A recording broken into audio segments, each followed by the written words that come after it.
Mes amis, bonjour, je me réjouis vraiment de nouveau d'être parmi vous et de pouvoir partager avec vous la parole de Dieu. La parole de Dieu est tellement importante. La parole de Dieu doit être le fondement de notre vie. Sa parole nous nourrit, sa parole va séparer l'âme de l'esprit. Sa parole est comme un miroir pour nous. Nous allons voir l'état de notre être spirituel. Nous avons besoin de sa parole. Sa parole est une lumière sur notre sentier. C'est sa parole qui nous guidera, c'est sa parole qui nous dirigera. Il est important pour nous en tant que peuple de Dieu de connaître la parole de Dieu. La parole de Dieu va influencer notre manière de penser. Nous devons penser de la bonne manière, penser comme Dieu, afin de pouvoir agir comme Dieu. Pour ça, la Bible nous dit dans Proverbe 23, verset 7, selon la traduction d'Arby, « Car il est comme les pensées de son âme. » Nous voyons, nous sommes ce que nous croyons. Nous sommes comme nous croyons, comme nous pensons. Si nous nous voyons d'une mauvaise manière, si nous pensons mal de nous, nous nous verrons mal. Et nous agirons mal, nous nous comporterons de la mauvaise manière. Si nous nous voyons comme Dieu nous voit, nous nous comporterons de la bonne manière. Il est important pour nous d'avoir une bonne image de Dieu et d'avoir une bonne image de nous-mêmes pour pouvoir entrer dans le bon pays que l'Éternel nous a donné, le pays où coule le lait et le miel, le pays où l'abondance est là. Christ a tout accompli pour que nous puissions vivre dans cette vie d'abondance, pour être bénis bien sûr, mais aussi pour bénir les autres autour de nous. Pour ça, la Bible nous dit dans Psaume 1, verset 1, « Heureux l'homme qui ne marche pas selon le conseil des méchants, qui ne s'arrête pas sur la voie des pécheurs et qui ne s'assied pas en compagnie des moqueurs, mais qui trouve son plaisir dans la loi de l'Éternel. » Vous voyez, pour être heureux, il faut trouver notre plaisir dans la loi de l'Éternel et qui la médite jour et nuit. Et quel sera le résultat de cet homme qui pense à la pensée de Dieu, qui pense et qui réfléchit à la parole de Dieu, qui médite la parole de Dieu. Ça veut dire qu'il réfléchit, qu'il la rassasie, qui pense à la parole de Dieu. Quel sera le résultat? Il est comme un arbre planté près d'un courant d'eau qui donne son fruit en sa saison et dont le feuillage ne se flétrit point. Tout ce qu'il fait lui réussit. La volonté de Dieu, mon ami, si Dieu nous donne ses principes de réussite, c'est parce que Dieu veut que nous réussissions. Et pour cela, il nous donne un principe très simple. Renouvelons notre intelligence. Pensons comme lui pense afin d'obtenir ce qu'il veut que l'on obtienne.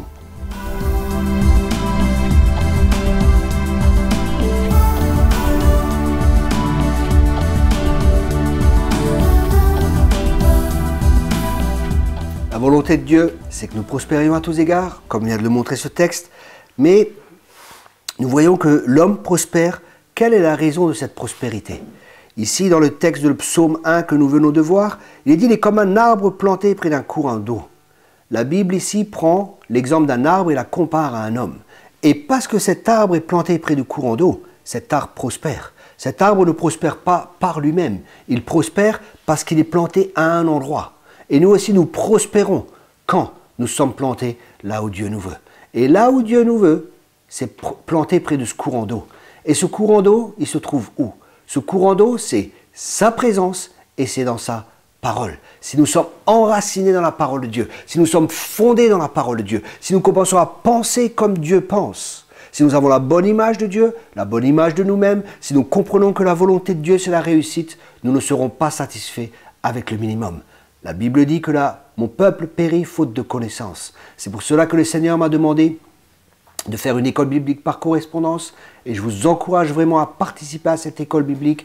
Les informations vous seront données à la fin du message. Inscrivez-vous, vous allez prospérer. Nous avons beaucoup de témoignages de vie transformées. Ces personnes, la vie des personnes ont été transformées grâce à la parole de Dieu et grâce à l'Esprit de Dieu. Mon peuple périt faute de connaissance. Mais faute de connaissance de qui? Faute de connaissance de qui est Dieu, de la volonté de Dieu à notre égard. C'est pour ça que l'apôtre Paul nous dit « Ne soyez pas sans intelligence, ne connaissant pas la volonté de Dieu. » La volonté de Dieu, le caractère de Dieu, la nature de Dieu, la volonté de Dieu, les désirs de Dieu, pour nous, sont révélés dans sa parole. C'est pour ça que Dieu dit à Josué, avant que Josué entre dans le pays que Dieu leur avait déjà donné, il dit à Josué, il donne cet ordre à Josué. Il l'encourage, il dit après la mort de Moïse, serviteur du Seigneur, le Seigneur dit à Josué, fils de Nun, auxiliaire de Moïse, « Moïse, mon serviteur est mort. Maintenant passe ce Jourdain, toi et tout ce peuple, vers le pays que je donne aux Israélites. » Vous voyez, Dieu a donné le pays. Mais nous allons voir que ce pays, il ne le prend pas simplement comme ça, il y a un combat qui est là. Et le combat se situe où? D'abord, Dieu l'encourage encore, il dit « Tout lieu que vos pieds fouleront, je vous l'ai donné. Comme je l'ai dit à Moïse, votre territoire s'étendra depuis le désert de ce Liban jusqu'au grand fleuve, l'Euphrate, tout le pays des Hittites jusqu'à la grande mer au soleil couchant. Personne ne tiendra devant toi. Tous les jours de ta vie, je serai avec toi comme j'étais avec Moïse. Je ne te délaisserai pas, je ne t'abandonnerai pas. Sois fort et courageux, car c'est toi qui vas donner à ce peuple comme patrimoine le pays que j'ai juré à leur père de leur donner. Seulement, sois fort et courageux, pour veiller à mettre en pratique toute la loi que Moïse, mon serviteur, a instituée pour toi. Ne t'en écarte ni à droite ni à gauche, afin de réussir partout où tu iras. Nous voyons, Dieu donne le pays, Dieu veut la réussite pour son peuple. Et c'est pour ça qu'il dit à Josué, nous allons le voir dans le texte par après, l'ordre que Dieu donne à Josué.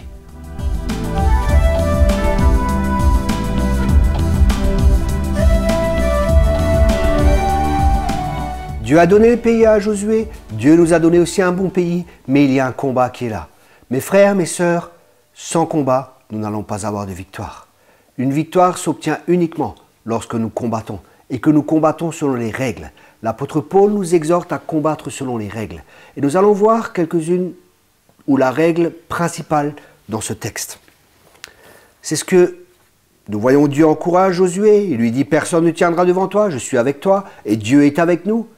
Est-ce que c'est suffisant? Oui, si Dieu est avec nous, ça devrait être suffisant. Mais Dieu lui dit quelque chose de très important au verset 8. Josué 1, verset 8. Ce livre de la loi ne s'éloignera pas de ta bouche. Tu le reliras jour et nuit pour veiller à mettre en pratique tout ce qui est écrit. Alors, tu mèneras à bien tes entreprises. Tu réussiras.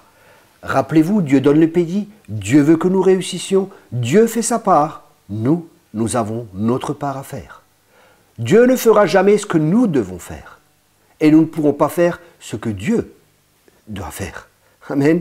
Nous ne pourrons pas nous sauver par nous-mêmes. C'est pour ça que Dieu a envoyé Christ.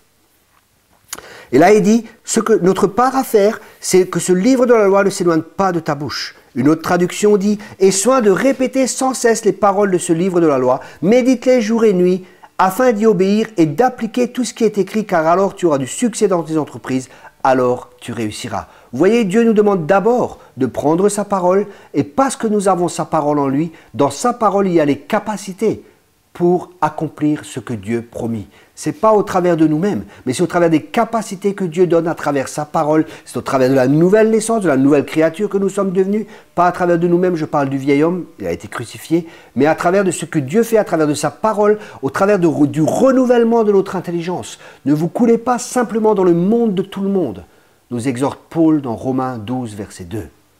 Mais pensons comme Dieu pense, afin d'obtenir ce que Dieu veut que l'on obtienne. Notre traduction dit, ce livre de la loi ne s'éloignera pas de ta bouche, tu le murmureras jour et nuit afin de veiller à agir selon tout ce qui s'y trouve écrit. Car alors, tu rendras tes voies prospères, alors tu réussiras. À nouveau, nous voyons que Dieu veut que nous prospérions, que Dieu veut que nous réussissions. La clé, c'est de renouveler notre intelligence, c'est de méditer sa parole. Et il nous dit de murmurer, c'est-à-dire de parler à voix haute. Pourquoi? Parce que la foi vient de ce que l'on entend, et ce que l'on entend vient de la parole de Dieu.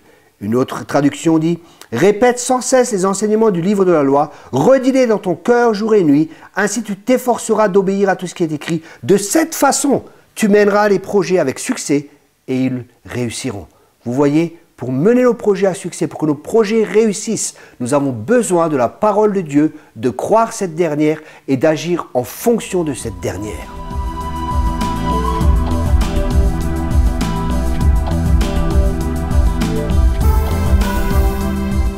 Oui, les personnes disent, oui, mais pourquoi ça ne réussit pas? Pourquoi j'ai tellement de problèmes dans ma vie? Les problèmes ne sont pas vraiment des problèmes quand nous regardons les problèmes du bon côté. Laissez-moi vous expliquer. Les problèmes peuvent être des escaliers qui nous mènent au succès. Les problèmes sont là pour être résolus. Je vais un peu partager avec vous nous voyons que Dieu a tout donné et il demande à Josué justement de renouveler son intelligence. Si Dieu l'a donné, c'est que cela lui appartient.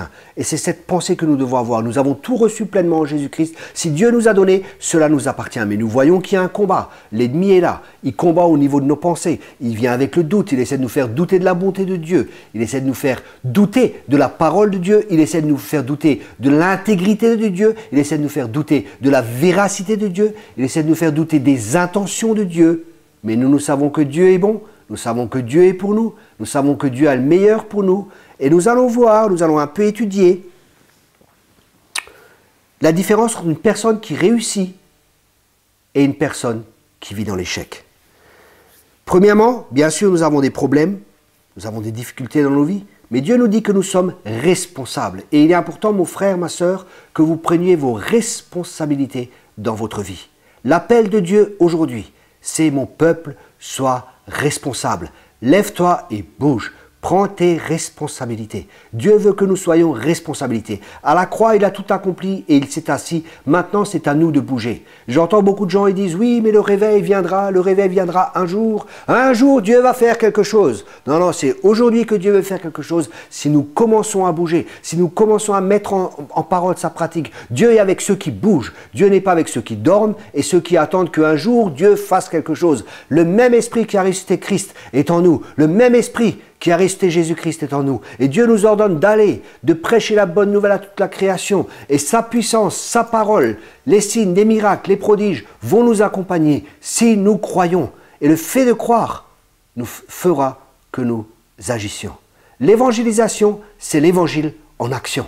C'est à nous d'aller. Dieu ne le fera pas pour nous, pour que les circonstances changent, pour que les problèmes soient vaincus. Dieu nous a donné la puissance, Dieu nous a donné l'autorité. Si nous ne l'exerçons pas, les situations ne changeront pas. Il est important que nous sachions qui nous sommes en Christ, une nouvelle créature. Les choses anciennes sont passées. Premier point, pour régler les problèmes dans notre vie, nous devons premièrement reconnaître que nous avons un problème et prendre la résolution pour résoudre le problème. Prendre nos responsabilités. Nous devons être des chrétiens responsables. C'est facile de jeter la faute sur Dieu. Oui, mais si Dieu voulait, il le ferait déjà. Ah, mais c'est la faute du diable. Ah, c'est la faute à mon père, c'est la faute à ma sœur. C'est toujours la faute à quelqu'un d'autre. Prenons nos responsabilités.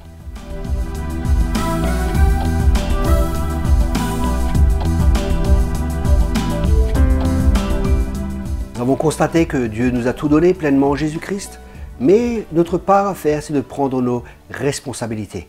Et tout cela se situe toujours au niveau de nos pensées. Les pensées, c'est comme un levier, c'est le centre de commande de notre vie. C'est pour ça que le diable essaie d'être à ce levier.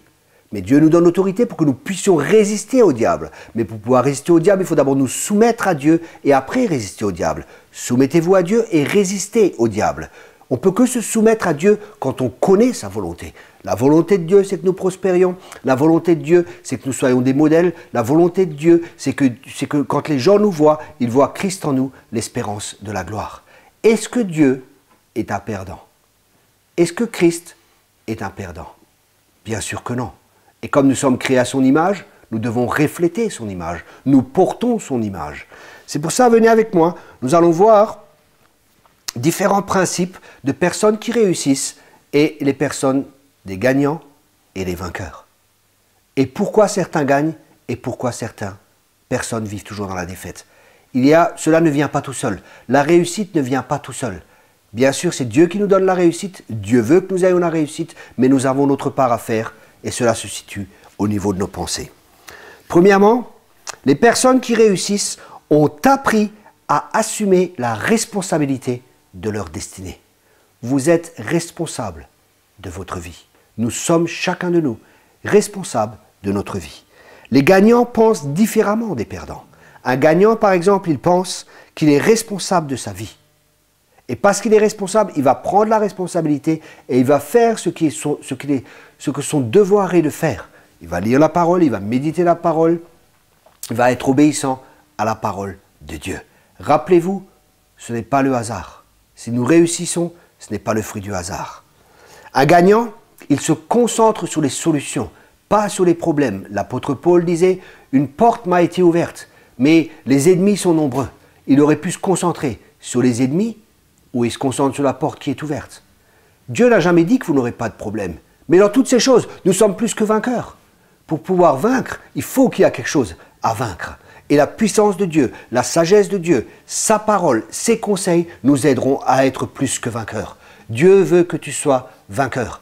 Arrête de parler de tes problèmes et commence à parler à tes problèmes. Un vainqueur ou un gagnant, il se demande ce qui peut être fait. Un gagnant va se demander ce qui peut être fait, il se concentre sur la solution, ce qu'il peut faire pour que les situations changent. Il réfléchit, il médite la parole de Dieu, il cherche la solution dans la parole de Dieu. Vous avez un problème devant vous, la solution se trouve dans sa parole.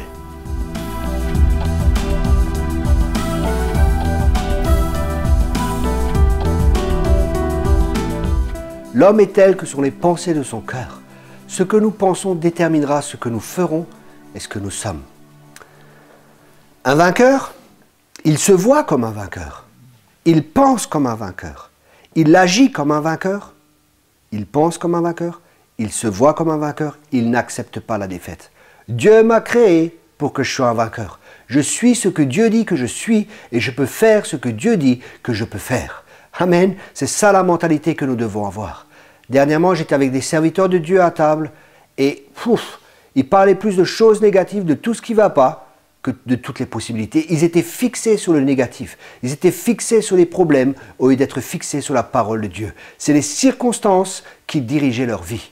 Ce n'est pas la parole de Dieu qui dirigeait leur vie. Et au bout d'un moment, ils sont partis. Ils étaient même un peu en colère. Au lieu d'écouter les conseils, moi, si je vois quelqu'un qui réussit, je sais que ce n'est pas le fruit du hasard. Et j'écoute ce qu'il a à me dire. Parce qu'il a quelque chose à me dire, s'il a réussi. Et cela aussi a à voir avec notre humilité. Nous pouvons apprendre les uns des autres. Quand nous croyons que nous savons tout, c'est là que nous avons réellement un problème. Soyons toujours enseignables. Plus je sais, et plus je me rends compte que je ne sais rien. Un vainqueur, il agit comme un vainqueur, il se discipline. Sans discipline, vous n'arriverez pas dans votre destinée, mes amis. La discipline, c'est faire ce qu'il est nécessaire de faire. Un vainqueur, il a une vision.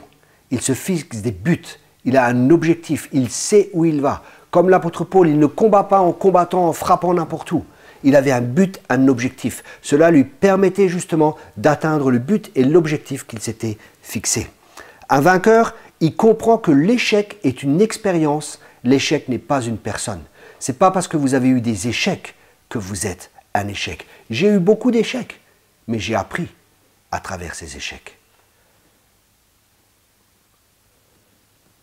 Un vainqueur, il est ami avec le passé, il se focalise sur le présent et il est optimiste pour son avenir. Il est ami avec son passé, ça veut dire qu'il est guéri de son passé. Il ne regarde pas en arrière, comme disait l'apôtre Paul. Je ne regarde pas en arrière, mais je tends vers le but. Il était fixé vers le but, il était fixé vers l'objectif de la caméra. Non, il était fixé vers l'objectif qu'il avait. Amen, parce qu'il avait un objectif, il avait un but, et il était fixé sur ces choses-là. Il n'était pas fixé sur les problèmes, il n'était pas fixé sur les problèmes et les difficultés, il était fixé vers son but. Gagner Christ. Un vainqueur, il sait que le Seigneur va les aider et il pense qu'ils vont réussir. Vous savez, quelqu'un qui court, l'apôtre Paul nous dit de courir afin de gagner. On peut courir, on peut courir pour participer. Mais quelqu'un qui gagne, il court pas pour participer, il court pour remporter le prix de la vocation céleste. Courez, mes amis.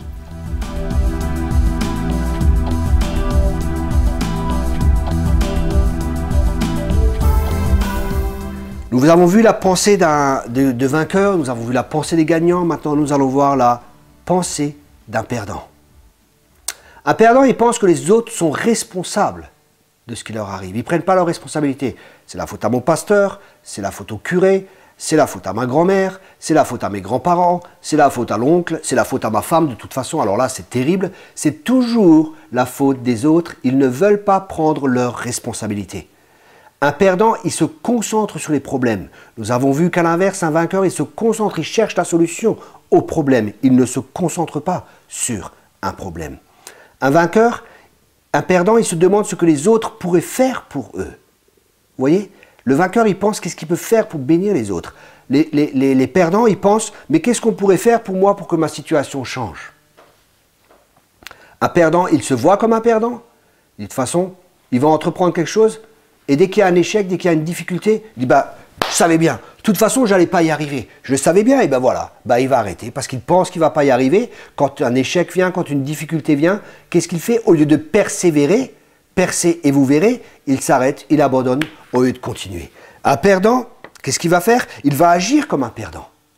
Un perdant, il ne va pas se discipliner parce qu'il n'a pas de but, parce qu'il n'a pas d'objectif, parce qu'il ne pense pas qu'il va gagner, parce qu'il ne pense pas qu'il va remporter le prix, parce qu'il ne pense pas qu'il va gagner quelque chose, il ne pense pas que c'est important. Il n'a pas de but, il n'a pas d'objectif dans sa vie. Il vit, bah, Dieu m'a créé simplement pour être là sur la terre. Ou je suis le fruit du hasard. Non, mon ami, tu n'es pas le fruit du hasard. Tu as été créé pour rentrer dans les œuvres que Dieu a préparées d'avance pour toi. C'est les œuvres glorieuses. Dieu a au-delà de ce que tu peux penser. Il a préparé au-delà de ce que tu as pensé, de ce que tu peux espérer pour toi. Alors bouge-toi, entre dans ta destinée et glorifie ton Dieu en portant du fruit et du fruit en abondance. C'est pour ça que Dieu nous a établis afin que nous allions et que nous portions du fruit et du fruit en abondance. Un perdant pense qu'il est un échec. Parce qu'il a eu un échec ou parce qu'il a eu des échecs, il croira qu'il est un échec. Mais l'échec est une situation, ce n'est pas une personne. L'échec peut provenir d'une circonstance. Amen, pas d'une personne. Apprenons au travers de nos échecs afin de ne plus reproduire les échecs. Une personne, un perdant, il pense que peut-être il va réussir. Dieu demande à Josué de conduire le peuple. Il lui enseigne les principes de la prospérité.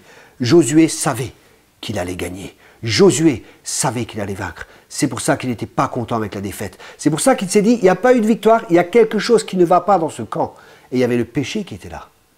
C'est pour ça qu'il n'y a pas eu la victoire. Il se disait, s'il n'y a pas la victoire, il y a quelque chose qui ne va pas. Si vous n'avez pas la victoire, mes amis, il y a quelque chose qui ne va pas. Ce n'est pas Dieu qui doit changer, c'est nous qui devons changer.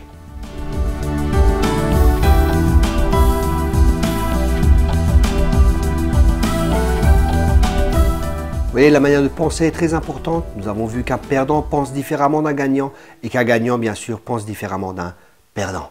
Vous savez, si je me lève le matin, si je prêche l'évangile, je sais qu'il y aura du fruit. Je suis persuadé qu'il y aura du fruit. Si je prends mon temps et que j'investis mon temps à vous parler, à partager la parole de Dieu avec vous, c'est parce que je sais que ça va porter du fruit et je sais que Dieu veut que vous soyez des gagnants. Et je suis là pour vous encourager à entrer dans votre destinée. Ne soyez pas satisfait avec le minimum, ne soyez pas satisfait avec une vie médiocre, alors que Dieu a prévu le maximum pour nous, que Dieu a le meilleur pour nous. Amen. L'ennemi du meilleur, c'est bien souvent, ce n'est pas le mal, ça peut être le bon. Nous vivons dans un pays en France où nous avons tout ce qu'il faut, mais Dieu veut plus pour nous.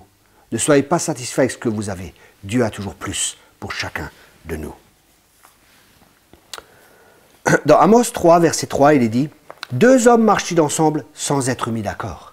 Et pour nous, la question, ce texte pourrait être traduit de cette manière. Est-ce que l'on peut marcher avec Dieu sans être en accord avec Dieu? Est-ce qu'on peut marcher avec Dieu sans penser comme Dieu? Est-ce que nous pouvons obtenir les résultats que Dieu veut que nous ayons sans penser de sa manière, sans agir de sa manière? Rappelez-vous, Proverbe 23, verset 7, nous dit que l'homme est tel que sont les pensées de son cœur. Amen. Renouvelez votre intelligence. C'est à nous de le faire en lisant la parole de Dieu qui va nous révéler les mensonges, les forteresses, les raisonnements qui sont encore ici. C'est pour ça que 2 Corinthiens 10, verset 5 nous dit « Oui, nous renversons les raisonnements et les arguments sophistiqués qui se dressent prétentieusement en rempart contre la véritable connaissance de Dieu, faisant prisonnière toute pensée rebelle, nous l'amenons à obéir au Christ et à reconnaître son autorité. » C'est à nous de placer les pensées captives. Écoutez bien mes amis ce que je vous dis. Si nous ne plaçons pas nos pensées captives à l'obéissance de Jésus-Christ, c'est les pensées qui nous amèneront dans la captivité. Si nous ne faisons pas prisonnières les pensées, c'est les pensées qui nous rendront prisonniers. La manière de penser est très importante. Celui qui dirige nos pensées, c'est celui qui dirige notre vie. C'est pour ça qu'il est important qu'il y ait la télé chrétienne, parce que les médias vont nous influencer négativement. Soutenez les gens qui font la télé chrétienne. Investissez dans la télé chrétienne. C'est très important, parce que ça aura une influence dans le monde. Les gens ils sont influencés par ce qu'ils voient, par ce qu'ils entendent. C'est pour ça que les médias, c'est un domaine qui doit être repris par les médias chrétienne. Dans Éphésiens 5, verset 17, il est dit « Ne soyez donc pas sans intelligence, mais comprenez quelle est la volonté du Seigneur. Dieu est bon, Dieu veut que nous réussissions. Si nous croyons cela, nous allons renouveler notre intelligence, nous allons penser comme Dieu pense, et nous allons aller de victoire en victoire et de gloire en gloire. Que Dieu vous bénisse richement. Merci.